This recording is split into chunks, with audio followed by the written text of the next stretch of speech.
Parla tifoso dell'Azzurra. Ecco il tuo canale di notizie che porta un altro grande risultato della squadra napoletana.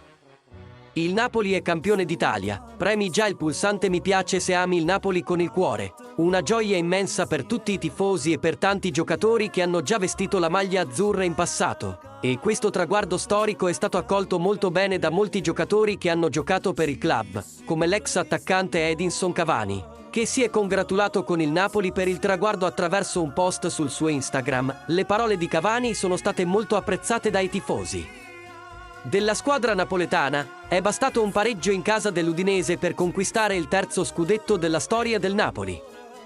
E basta il gol di Osimhen, che pareggia la partita contro l'Udinese, per suggellare la vittoria del Napoli e dare il via alla festa del titolo. Questo traguardo significa molto per il popolo napoletano, che aspettava questa gioia da 33 anni, dall'ultima vittoria del Napoli con Diego Armando Maradona in campo. Ed ora, tifosi, possiamo festeggiare insieme questo grande traguardo per il nostro Napoli.